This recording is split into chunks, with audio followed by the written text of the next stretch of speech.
Salut les collectionneurs. Aujourd'hui, on va parler de cet album Panini qui va sortir bientôt. Apparemment, ce serait le 15 avril pour l'Europe. L'album de la Club World Cup 2025, donc la Coupe du Monde des clubs 2025, qui aura lieu aux États-Unis au mois de juin de cette année. Donc, dans cet album, on trouve des clubs du monde entier qui vont tous s'affronter.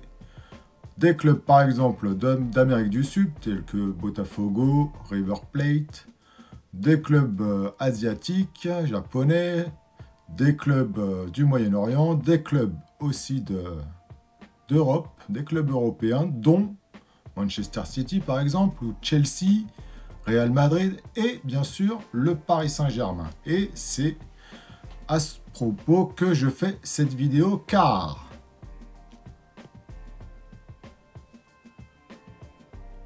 la guerre entre Panini et Topps fait rage. Nous savons que Panini possède les droits d'exploitation d'images de la FIFA et que Topps possède les droits d'exploitation à l'image de l'UEFA.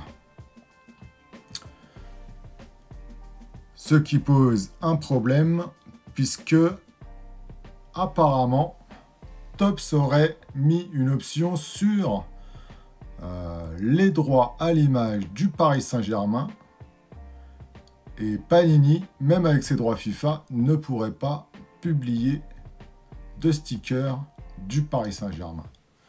Et en voici la preuve. J'ai été capturer des photos sur internet, en capture d'écran donc, et j'ai trouvé ça. Qu'est-ce qu'on constate sur cette page, qui est donc dans l'album la page du Paris Saint-Germain? Premièrement, petit pinceau, ici, excusez-moi, ici,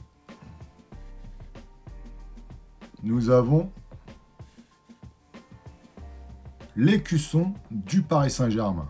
Donc on peut voir que là, l'écusson, il fait pitié, on peut le dire, parce que c'est pas du tout un écusson, c'est juste écrit Paris et puis c'est tout.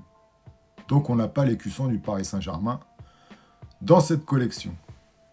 Parfait, si c'était que ça, ce serait pas grave, puisque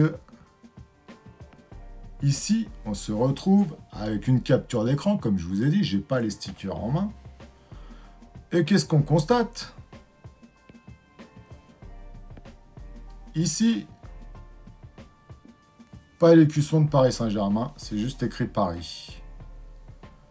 Quoi d'autre? Ici, on a ni la marque, ni l'écusson, ni même le sponsor, c'est-à-dire Qatar Airways, j'imagine, ni même la bande rouge et blanche large sur la poitrine de Bradley Barcola. Gianluigi Donnarumma, exactement pareil. Ni écusson, ni marque, ni sponsor.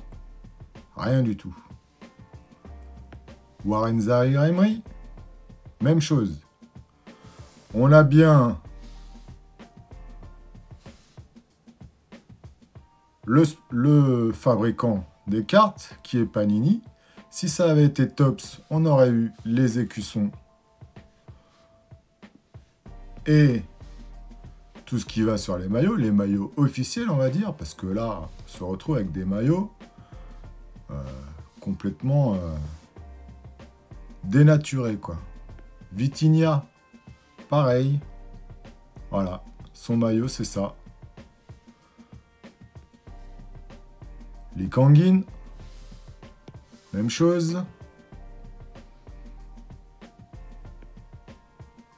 Achraf Hakimi, même chose. Vous voyez le délire? Ensuite, on arrive sur les stickers brillants. Donc, il y a 3 stickers brillants. J'ai pu en récupérer que 2. Et on constate, pareil, ici, là, Pardon.